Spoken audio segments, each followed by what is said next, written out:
ओम श्रीं ह्रीं श्रीं कमले कमलालये प्रसीद प्रसीद। श्रीं ह्रीं श्रीं ओम महालक्ष्मी नमः। माता लक्ष्मी का यह बीज मंत्र सभी के भाग्य को बदलने की क्षमता रखता है। यह मंत्र भाग्योदय में सहायक होता है। दरिद्रता को दूर करना हो तो इस मंत्र का जाप माता लक्ष्मी का ध्यान करके करें। ओम नमः शिवाय। जय श्री कृष्णा।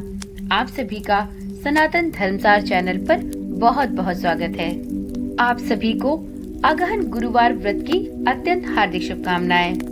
अगहन माह यानी मार्गशीर्ष माह के पहले गुरुवार को माँ लक्ष्मी की स्थापना, पूजा और व्रत करने का विधान है। इस दिन माँ लक्ष्मी की स्थापना और पूजा करने की परंपरा है।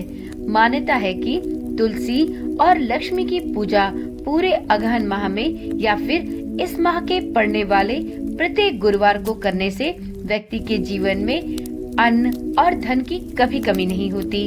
उसकी पूजा और व्रत से माता लक्ष्मी प्रसन्न होती हैं और माता लक्ष्मी के आगमन के बाद उनका उस घर में स्थायित्व बना रहता है।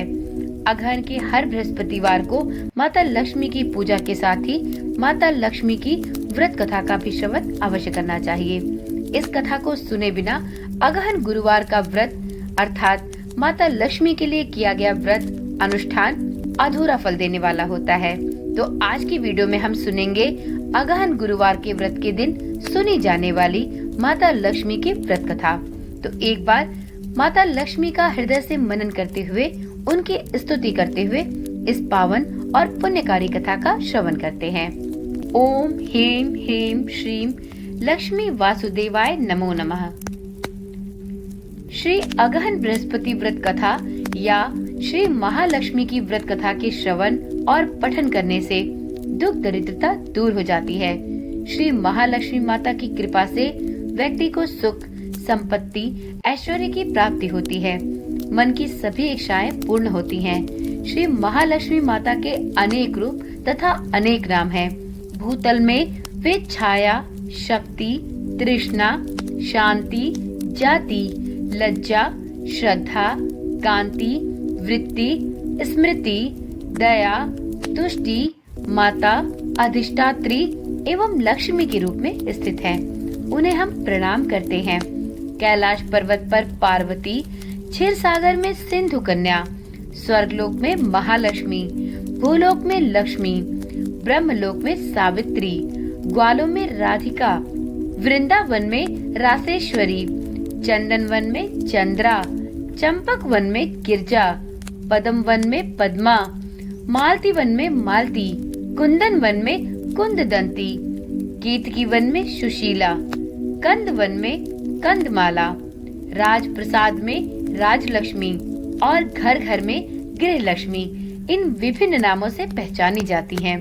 इस तरह सर्वथा चारों ओर सर्वभूत में सुपरिचित माता श्री महालक्ष्मी की यह पावन कथा है। अब हम ध्यान पूर्वक इस कथा का श्रवण करेंगे। तो एक बार प्रेम से बोलिए श्री महालक्ष्मी माता की जय। भारतवर्ष के सौराष्ट्र देश में द्वापर युग की यह कहानी है। सौराष्ट्र में उस समय भद्रश्रवा नाम के एक राजा थे। वह बड़े पराक्रमी राजा थे। चारों वेद, 6 शास्त्र, 18 पुराणों का उन्हें पूर्ण ज्ञान था। उनकी रानी का नाम सूरज चंद्रिका था। रानी दिखने में सुंदर और सुलक्षणा थी तथा पतिव्रता भी थी। उन दोनों को 7 पुत्र तथा उसके बाद एक कन्या का वरदान मिला था। कन्या का नाम श्यामबाला था। एक बार महालक्ष्मी जी के मन में आया कि जाकर उस राजा के राजप्रसाद में रहें। इससे राजा को दुगनी धन दौलत की प्राप्ति होगी और वह इस धन दौलत से अपनी प्रजा को और सुख सुविधाएं दे पाएगा। गरीब के घर अगर रहे और उसे धन दौलत प्राप्त हो तो वह स्वार्थी की तरह केवल अपने ऊपर ही वहन करेगा। यह सोचकर श्री महालक्ष्मी जी ने एक बूढ़ी ब्राह्मण स्त्री का रूप धारण किया। हाथ में लाठी लिए हुए लाठी के सहारे वह रानी के महल के द्वार तक पहुंची। यद्यपि उन्होंने बूढ़ी औरत का रूप धारण किया था, पर उनके चेहरे पर देवी का तेज था। उन्हें देखते ही एक दासी सामने आई। उसने इनका नाम, धाम, काम, धर्म इत्यादि पूछ डाला। वृद्ध ब्राह्मणी का रूप धारित माता ने कहा, बालिका, मेरा नाम कमला है, मेरे पति का नाम भुवनेश है, हम द्वारिका में रहते हैं। तुम्हारी रानी पिछले जन्म में एक वैश्य की पत्नी थी। वह वैश्य बहुत गरीब था। दरिद्रता के कारण हर रोज घर में झगड़े हुआ करते थे तथा उसका पति प्रतिदिन उसे मारता था। इन बातों से तंग आकर वह घर छोड़कर चली गई तथा जंगल में खाली पेट भटकने लगी। उसकी इस दुर्दशा पर मुझे बहुत दया आई। तब मैंने उसे सुख संपत्ति देने वाली श्री महालक्ष्मी की कथा सुनाई। मेरे कहने पर उसने श्री महालक्ष्मी का अगहन मास का गुरुवार व्रत किया। श्री महालक्ष्मी प्रसन्न हुई और उसकी गरीबी दूर हो गई। उसका घर संसार दौलत, संतति और संपत्ति से भर गया। बाद में पति पत्नी इस लोक के सुखों को भोगकर परलोक सिधार गए। लक्ष्मी व्रत करने के कारण उन्हें लक्ष्मी लोक की प्राप्ति हुई। उन्होंने जितने वर्ष महालक्ष्मी का व्रत किया उतने हजारों साल तक उन्हें सुख भोग मिला। इस जन्म में उनका जन्म राजघराने में हुआ, परंतु वह श्री महालक्ष्मी का व्रत करना भूल गई है। उसे यह याद दिलाने मैं यहाँ आई हूँ। बुढ़िया की बातें सुनकर दासी ने उन्हें प्रणाम किया तथा श्री महालक्ष्मी का व्रत किस तरह किया जाए इस बारे में बुढ़िया से पूछा। बुढ़िया रूप धारण किए हुए श्री महालक्ष्मी माता ने दासी को महालक्ष्मी व्रत की संपूर्ण पूजा विधि और महिमा बताई। इसके बाद वह दासी माता को प्रणाम कर रानी को माता के आने की सूचना देने के लिए महल के भीतर चली गई। राजवैभव में रहते हुए रानी को अपने ऐश्वर्य का बहुत घमंड हुआ था। संपत्ति तथा अधिकार की वजह से वह उन्मत्त हो गई थी। दासी द्वारा बताई गई बुढ़िया की बातें सुनकर वह आग बबूला होकर राजद्वार पर आकर बुढ़िया रूपी श्री महालक्ष्मी पर बरस पड़ी। उसे यह ज्ञात नहीं था कि श्री महालक्ष्मी माता बुढ़िया का रूप धारण करके उसके महल के द्वार पर खड़ी हैं। परंतु रानी का यह अनादर और रूखा बर्ताव अपने लिए देखकर माता ने वहाँ ठहरना उचित न समझा। वे वहाँ से चल पड़ी। राह में उन्हें राजकुमारी श्यामबाला मिली। उन्होंने श्यामबाला को सारा वृतांत कह सुनाया। श्यामबाला ने अपनी माता की तरफ से श्री महालक्ष्मी माता से क्षमा याचना की। माता को उस पर दया आ गई। उन्होंने श्यामबाला को श्री महालक्ष्मी व्रत के बारे में विस्तार पूर्वक बताया।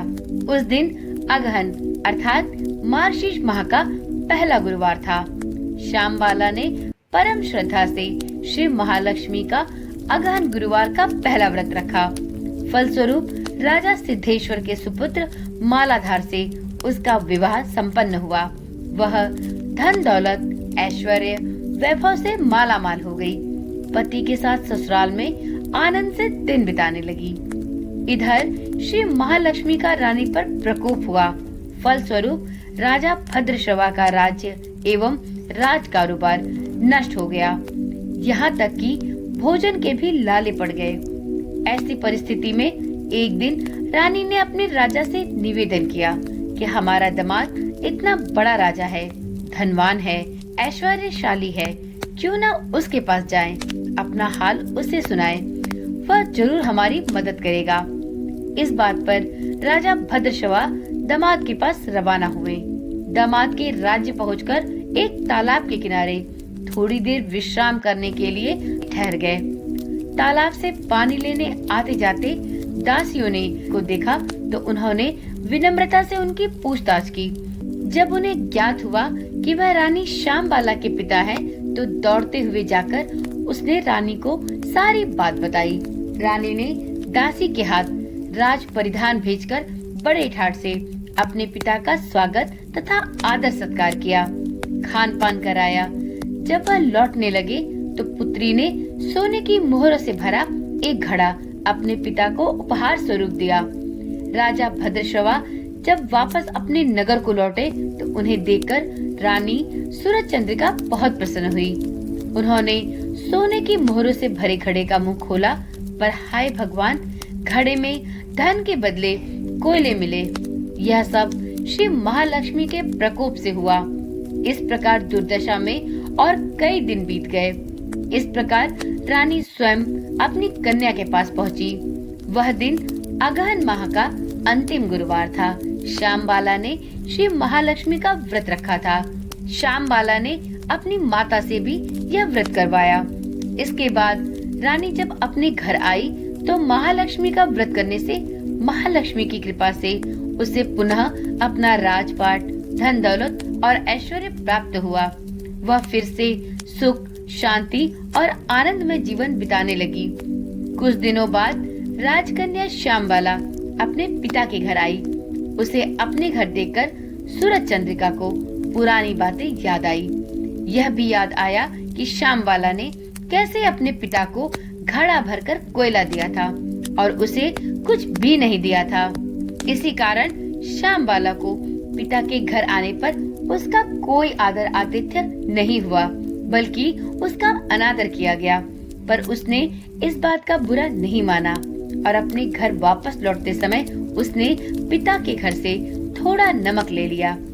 अपने घर लौटने पर उसके पति ने पूछा, अपने मायके से क्या लाई हो? इस पर उसने अपने पति को जवाब दिया, वहाँ का सार लाई हूँ। पति ने पूछा, इसका क्या मतलब हुआ? श्यामबाला ने कहा, थोड़ा धीरज रखें, सब ज्ञात हो जाएगा।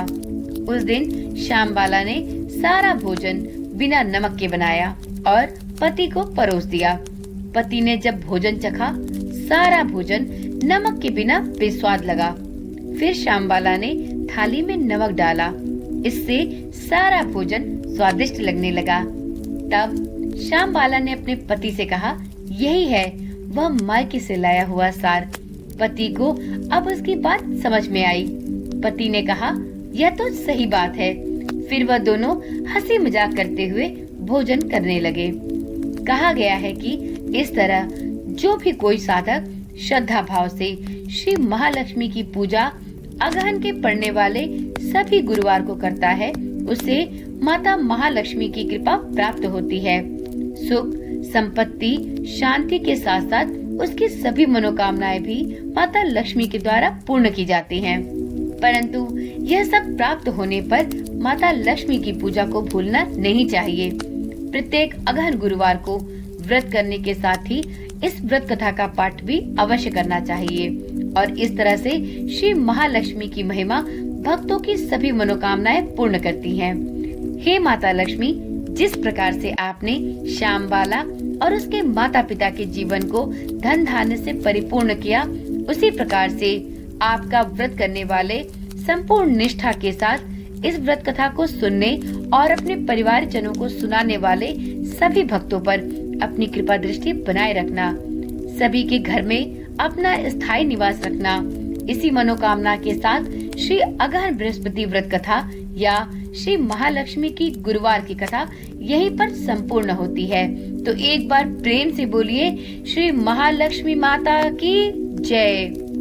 तो चलिए मित्रों, आज की वीडियो और आज की यह मंगलदायिनी सौभाग्यदायिनी व्रत कथा यहीं पर समाप्त करते हैं।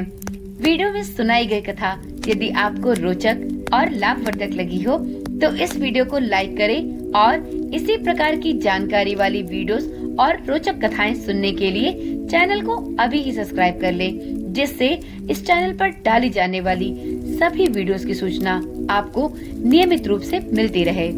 ओम नमः शिवाय। जय श्री कृष्णा। राधे राधे।